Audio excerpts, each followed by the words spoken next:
welcome to another episode of Health and Wellness 360 with TFal Chi. Our mission is to empower you to be the very best version of yourself. By providing you with practical and tangible tools to live a healthy lifestyle. To learn more about us, go to www.tfalanchi.com. And now, enjoy the show. Hello, everyone. Hi, guys. Hello, and welcome to another episode of Health and Wellness 360 with TFal Chi. As you're joining, please let us know where you're joining us from, and let us know how you slept last night. Was it good? Did you have enough sleep? Just type it in. Welcome. My name is TFal. I am an infectious disease physician and professor of medicine. I'm an author, podcaster, and a wellness coach, and the other half of TFal Chi. And I'm joined by my husband, Chi. Thank you, my dear. And I'm Chi. I'm the other half, yes. And I'm a fitness coach. My focus is nutrition, mental health. I'm also a healthcare director as well. So thank you so much for being here today. And why we do what we do. We always like to share why we do what we do. And what are we going to say, honey? What are we going to say? Why we do what we do. Our mission is to empower you to be the very best versions of yourself, right? And really working around knowing our numbers around chronic disease and being aware of chronic disease prevention. Yeah. We do this to really change the curve of chronic diseases in our communities. Sure. One of the ways we do that is through our wellness coaching and one-on-one coaching. One of that is also doing this kind of programs where we educate and inform, but also through our merchandise. Today is our 6-month anniversary, so it's a very special time for us, 6 months of TFal Chi LLC. And what we do with our messaging when we talk about how fab, which we're wearing right now, is how fab are your numbers, and knowing your numbers around blood pressure, cholesterol, your body mass index, your waist circumference, and all of that, your cholesterol levels, and really saying that it's important to know our numbers, and fabulous begins on the inside. So it's one of the things we do. And for this weekend, because it's our 6-month anniversary, all of our merchandise is on sale. You can join the movement and get these things. 20%. 20% off everything, our tanks, our t-shirts, our hoodies, because our merchandise helps with our message, and you can be part of the movement about, just like it's important to know our credit score, and denial is not good. Knowledge is power, and let's normalize knowing our numbers. So that's why we do what we do. And you're going to tell us about our show today. Yes, and just a little bit more about why we do what we do. Today in America, we have over 60% of adults who have a chronic condition. Yes. And about over 40% of them actually have comorbid ones who have 2 or more chronic diseases. So over 90% of all the spend in healthcare is attributed to chronic diseases. We want to make a change in that. And that trajectory has to change. Yes. And it starts with each and every one of you. We want you to be part of this fight, part of this movement, joining the TFal and Chi family to change the curve. And chronic diseases in America has taken too many lives. And impacting so many families. And I'm sure many of you watching us today from wherever you are in the world know someone who's dealing with 1 or 2 chronic conditions, right? And today, our focus is sleep, which is, which when it's not done well, when we're not getting enough or too much, becomes a risk factor for chronic disease. So 1 in 3 adults has sleep issues in terms of have challenges sleeping or not getting enough. 2 in 3 teenagers have challenges with issues with sleep as well. Think about this, 1/3 of all the accidents in the United States, 1/3 of all the deadly accidents is due to drowsy driving. Can you believe that? We could make a change. So thank you for putting that up, producer. Thank you for sharing that. So we need to begin to make a change in that trajectory, making sure that we're getting sufficient sleep and restorative sleep. So, TFal, I'm going to ask you, what happens when we sleep? Wow. Thank you so much for that question. And thank you, Ellis, for putting that up. So when our teens are a little moody, it's because they're not getting enough sleep. And 1 in 3 is a lot. So one of the things that we now know from science is that sleep is not optional. It's not a luxury. It is a vital part of our health and contributes to a lot of chronic diseases, like you mentioned. A lot of us, when we plan our day, kind of put sleep on the back burner. Some of us wear, I only need 3 hours of sleep as a badge of honor. We know that sleep is not a benign process. It's actually a very active process in our brain. What that does is when we get sleep, both the quantity and the quality matters, because sleep restores, it powers our mind, it restores our body, allows our body to renew and repair our cells, and it allows certain hormones that are important for growth, for a lot of functioning to happen during sleep. Let me stop you for a moment. So remember this, quantity and quality. This is one of the issues where quantity and quality matters, right? Yes. So let's go ahead. Thank you for that. Yeah, so it's really important. And it's important to know that, when we go to sleep, there are a lot of chemicals that happen. There are things that are produced at night. There are also chemicals that build up in our body, the waste products of all the things we're doing, how our brain is working during the day. And when that reaches a level, our body says it's time to go to bed with the nighttime, with things like that. And then if we stimulate ourselves too much, we don't get enough sleep. There are phases of sleep that happen. There's a drowsy phase. Then you go into light sleep, where you can usually start to, your blood pressure starts to go down a little bit, your body temperature goes down, and then you move into deep sleep, right? That's a phase 3. And during that time, your muscles are relaxed, your heart rate goes down. That is when your body starts to repair and renew. Your immune system is working and building up your immunity.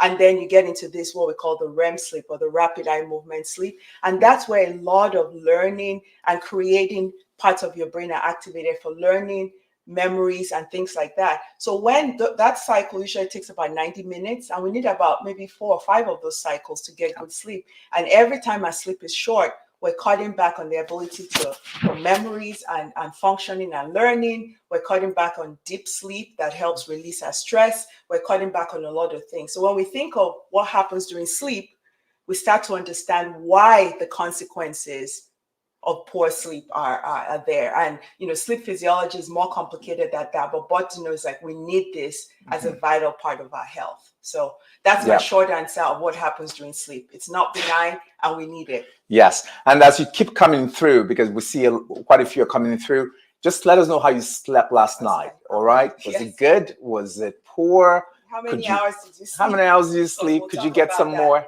Yes. So Chi, I have a question for you. Sure. So we've talked about what happens during sleep. Can you share with our audience what are some of the reasons why we don't sleep well? Sure. Thank you for that question. So there are quite a few, many reasons why we don't sleep well. Perhaps it could be due to our what we eat, our diet. When perhaps we're not getting enough exercise. Perhaps we have stressors in our lives that are impacting us from sleeping well. Perhaps we're dealing with issues of mental health, anxiety, and things like that. Perhaps we're not moving as much as we should move, or we're not getting enough water in our diet as well. So there's so many reasons why we don't get sufficient sleep and restorative sleep. Wow. Those two come hand in hand. Sufficient and restorative. Just think about that. If you don't take anything away from us today, just think about sufficient and restorative. And that's all right, the quantity and the quality. And the quality as well. That is amazing. Yeah. So you've talked about all of these things that we're doing during the day that may affect irregardless of even medical issues like our stress and all that. Sure. And then all the distractions and stimulants and all these things that we have. And we know that people who work, shift workers and jet lag and all of that stuff. Yeah. So, and even, sometimes we over caffeinate, right? Caffeine is not bad in its own. It's not. But when we over caffeinate or we use stimulants to keep us up, then it impacts the way and what happens in our brain and the chemicals in our body. So those things impact us from getting the kind of sleep that we should be getting. Yes. So, and we know there's some, there are things you see in terms of when you're not getting enough sleep, right? Can you share some of those? Yeah. So when you're not getting enough sleep, things like, your mood will be different. Your response rate will be different. Even driving, like we talked about, drowsy driving, and your productivity at work gets impacted. The way you relate with friends, family, your relationships get impacted as a whole as well, right? So, and everything in terms of your physical, your mental, your emotional becomes a huge issue. And all of a sudden, then you have, issues of, impact on chronic disease, inflammation, and so on and so forth. But there are other issues as well that we don't see, and that's what I want you to talk about: the things that we physically don't see when we're not getting enough sleep or restorative sleep. Can you share some of those with us? Wow, thank you so much. And I like the fact that you talked about all of the stuff around our mood. I mean, we know how irritable we get and cranky when we're not getting enough sleep. Toddlers feel that way, and adults do. We just don't get to act out like toddlers do when they don't get enough sleep. Sure. But you pretty much talked about productivity and how sleep is such a performance enhancer that we don't even think about. It's the most underrated performance enhancer. Alice, can you just put that up? Because oftentimes we think about performance enhancement as things we have to put in our system, but sleep is something that we are given as an innate thing. Can you just, thank you so much. It's a performance enhancer. And for those people, we're talking with Ellis behind, before we started, for people who say, oh, I sleep 3 hours, I'm good. If you're good, you could be better. If you think I'm awesome, you could be more awesome. Sleep is so restorative. So you talked about some of the things we see right away. But what we also know is that the adverse effects of chronic sleep deprivation are many in terms of, you talked about inflammation. That inflammation and dysregulation increases the risk of type 2 diabetes. It increases the risk of cardiovascular disease. It increases the risk of, it's associated sometimes with depression. It can worsen mental health conditions. It can worsen things like dementia, sleep deprivation. So all of those things. And in addition to that, chronic sleep deprivation has been linked in some studies to mortality, especially if people have underlying disease like heart disease or lung disease. But in addition to that, associated with obesity. So some of the just few facts. You just mentioned obesity. Yes. Can you just dive a little deeper into that? Obesity, sleep, obesity. And weight. Can you just share a little bit sometimes more? we don't think about that correlation. So sleep increases your risk of poor sleep, less than 5 hours chronically. It increases your risk of stroke by 4.5 times. It increases your risk of obesity by 50%. So the question you ask is, we're talking about sleep and weight. How does that correlate? Well, how are sleep and weight issues correlated? Well, a couple of reasons, and I'll talk about like 3 or 4 of them. One is the fact that when you're sleeping, not when you're chronically sleep deprived, there's certain hormones in our brains that are dysregulated at that point. So hormones like leptin that controls our satiety is underproduced. So all of a sudden, you're hungry all the time. So stop there for a moment. So is this why perhaps sometimes we wake up to go eat some more? Yes. Right? Yes. Because we're not getting enough of those hormones. Then we open up the refrigerator. Like, I shouldn't be hungry, but I am. So you really are hungry because leptin is underproduced when you're chronically sleep deprived.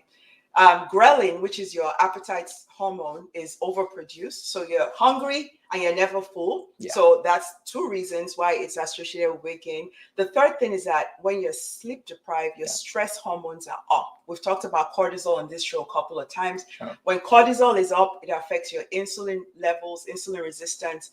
It stores all your calories as fat. So it's again causing weight gain. Then you talk about if you're up. One moment, TFal. So cortisol, my wife just talked about cortisol. It's a stress hormone, and it's one of the toughest kind of hormones to get rid of when it attaches because it attaches itself around the midsection, right? It's so difficult to get rid of. And the more stress we build into our system, the more cortisol we produce, and the tougher it is to lose weight. Yes, and then 2 more reasons. So we talked about leptin, we talked about ghrelin, we talked about cortisol. The other thing is that because you're up, that's just more time to eat. And if depending on what's in your home, usually if you're up at 2 in the morning, you're not reaching for a healthy snack for most people. So you're grabbing something that makes you feel good. The fifth part is that then you wake up tired the next day. If you're tired, you're less likely to exercise. If you're tired, you're more likely to use stimulants like nicotine, caffeine, other stimulants to stay awake, which affects your sleep the next night, and the cycle doesn't break. We have coaching clients we work with who are doing everything with the nutrition part of their stuff and exercise, but until we get into their sleep and get their sleep hygiene improved, they can't lose weight or lose it as much as they want. So sleep is so important for so many reasons, and it can affect your ability to lose weight or continue to gain weight because of some of these things we talked about. And this is why our show is very unique in many ways, because we have a lot of, on Black Doctor, you have a lot of, very good people who are talking about exercise, who are talking about different disease modalities and things like that. But we connect the dots. We talk about the mental, the sleep aspect, the physical aspect, the nutritional aspect. We help you connect and see how all this makes sense. All right. We'll break it down for you. And go ahead, honey. Like we have a question, because I have you on the hot seat now. Next, I'm going to ask you a lot of questions about how we can actually optimize sleep hygiene. So start getting ready. Sure. The question is, greetings. Hello, Elaine. Greetings from Texas. Graveyard shift, 12/8, 10A. Thank you for what you do. It's hard to sleep during the day. I can't change shifts. Any suggestions, vitamins, etc.? That is an excellent question, because if you remember when Chi talked, like shift workers are some of the people who have sleep disruption. When I was in training as a resident medical student fellow with a pager and all, it's the same thing. Your sleep is off, you're caffeinated. During the day, you don't get the natural darkness to go to bed. There's sunlight. So things you can do, obviously you can't change your shift, and we need people to help our economy and do what they're doing. So it's really important that when you get home after your shift to try and simulate as much darkness as you can. Sometimes things like magnesium can help. Drinking a lot of water on your way home from your shift, and really just minimizing distractions, light in your room, so you can get the best of that sleep, and making sure that if you have people in your lives, your family, that they understand that when you do come home, while the rest of them are up and ready to go, your body needs to do that, because you're working against a natural clock, which is sunrise, we wake up, light, we go to bed. But a lot of people doing great work have to do that, unfortunately. But there are things you can do. Yes, there's so many things you can do. And a lot more about the things you can do in terms of, think about when you eat as well. When you eat and what you eat. Blackout curtains. So when you eat and what you eat is super important, all right? So if you're eating late before you head to bed, that might be an issue. Then all of a sudden, you're at risk of acid reflux, of heartburn and things, because acid is produced in our digestive system to help you break food down. And when that acid has to come back up, because we're laying down as soon as we go to bed, it's tough getting some sleep when that happens, right? So things you can continue to do. Think about when you go to get a massage session, right? The massage therapist automatically turns on some mood music, turns the light down, get some music in there to relax you. These are some of the things you can begin to do, even when you walk shift, right? So you're using the time that you're sleeping to maximize it. Turn lights down so your brain understands you need to sleep. Make sure you have that mood around your room. Limit screen time, be it on your phone, be it on the television, and just focus to get that sufficient and restorative sleep. So you can do the great work. So you can do the great work that you do. And thank you for that question. That's awesome. And we appreciate you for being on the show. Thank you, Elaine. We hope you can continue to come. Keep up doing your great work. And Elaine cued us right into where I was going to ask you. We've talked about what happens during sleep. It's not a benign process. We talk about some of the reasons why we don't sleep well. We've talked about what happens immediately and longer term if you have chronic sleep deprivation. Now I'm going to ask you to share some of the things we can do to optimize our sleep hygiene, because we want to leave people, like we always do, with things they can start to do today. So how can we improve our sleep hygiene? Of course. So sleep hygiene has to do with the overall wellness and health, right? So things you can begin to do. Try to move as much as you can during the day, right? Try to exercise, be it maybe you're doing your yoga or you're taking walks outside, or you're walking in your garden. But any form of exercise that allows you to move your body is very critical. Then again, your gut health allows you to sleep well as well. If you're getting the right foods, things like turkey has tryptophan, which is an amino acid that when released allows your body to relax. So eating the right foods and getting a lot of foods that have magnesium in it, so things like almonds are rich in magnesium, rich in manganese, and this allows your body to completely relax, right? So foods that are natural in nature, closer to the earth, that allow you to relax, very, very important. And also your social network. Your tribe is super important in trying to help relieve some of that stress, because stress keeps us up at night. So make sure your tribe is a supportive one, be it your family, your friends, and people who love you. Make sure those are critical and close to you as well. So reducing stress, exercise, eating the right foods, having the right tribe, very important. So all of these you've told us are things we do even before bedtime. So things we're doing during the day. A little bit more about that food. So what are things we shouldn't be doing just before bed? Of course. So right before bed, think about this. Caffeine, keep caffeine away from you at least 6 to 8 hours before you go to bed. Otherwise, that's going to keep you up, right? Okay. So caffeine.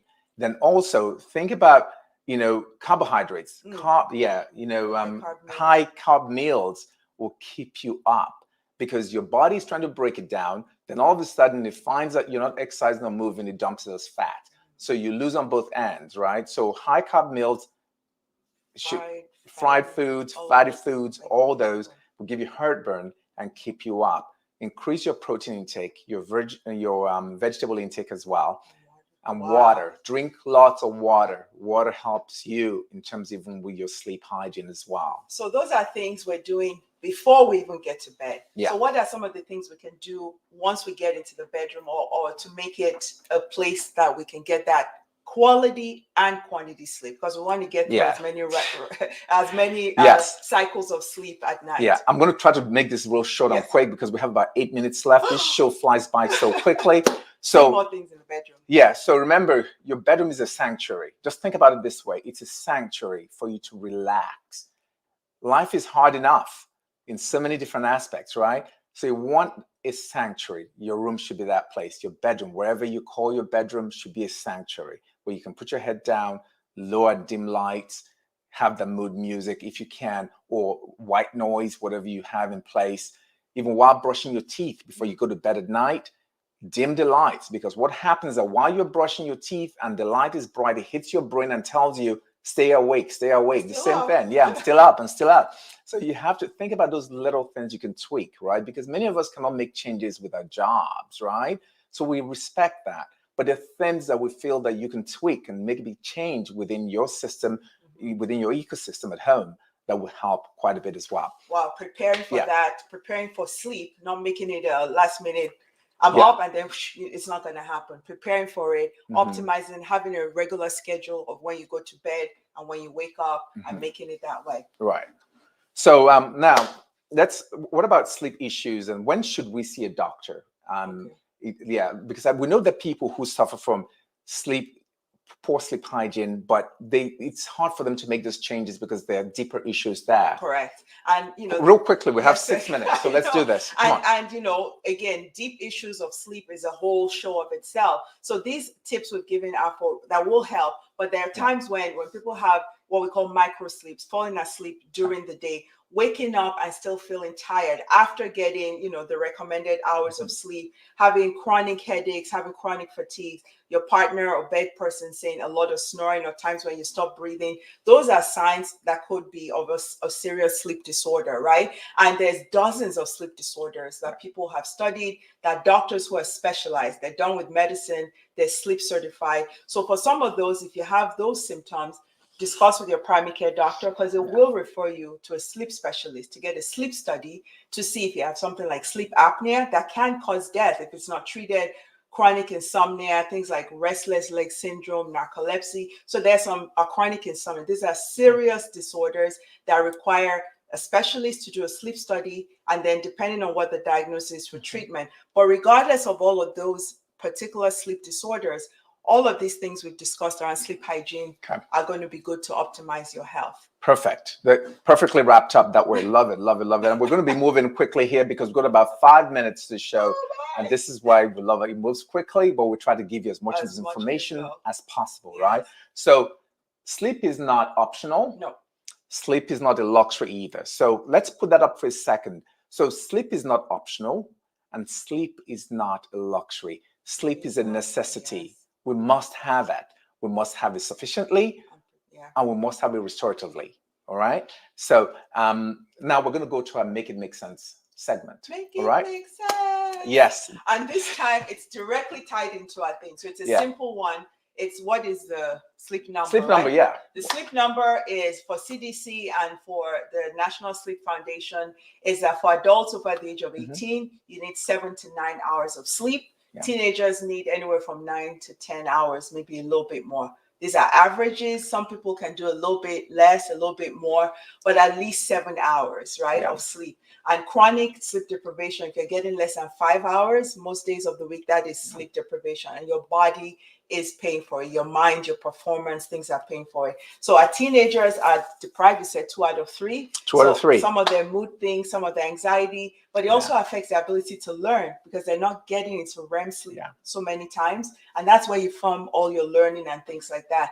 And what are the signs you're not getting enough sleep? If you wake up, you're still tired. If you're falling asleep, if you have chronic headaches, those are things you might want to discuss with your doctor to know if you need additional sleep. Or if you have mood swings, you feel that, there are mood swings here and there may just be sleep, right? That needs to be tweaked. And, so speak to your doctor, your physician about these issues as well. So they may help you as well. So the benefits of sleep, right? Yes. So go ahead. No, on this show, we always talk about leaving you with a couple of things. EMT, eat well, move as much as you can, think about your purpose. Today, we're adding an S to the end of that. So EMTS, sleep. Yes. Sleep. So eat well, move as much as you can, think about your purpose. So that helps you achieve your goals every day. And your purpose is something for you and something for society, right? And sleep as much as you can, when you can. All right. And the benefits of sleep, you know, we talked about, it increases your concentration, your attention, your decision making, your productivity, and your overall health, your physical, mental, social, emotional health when you sleep. Yeah. And, full disclosure, I used to have those challenges as well, especially after grad school, just not getting enough sleep. I was one of those people, right, where I felt I had to get everything done. I couldn't get it. But my wife has been super, super awesome in that space.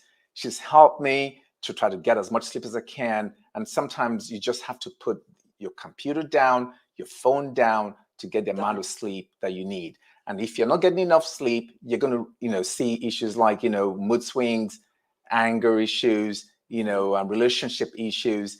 Even you're job, you're more impulsive. Your job all of a sudden is at risk and things like that. Accidents, we talked about 1/3 of all deadly accidents in the United States is due to drowsy driving.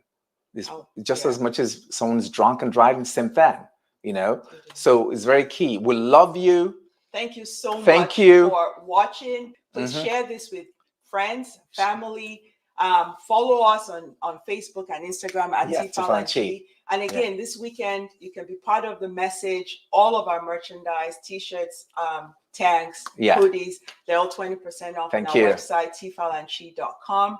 Remember, prepare to sleep. Prepare to sleep. Really make it a priority. And love you guys. Thank you for always supporting us. We couldn't do this without you guys. 6 months. We can't wait to see you guys every 2 weeks. This is awesome. So thank you so much.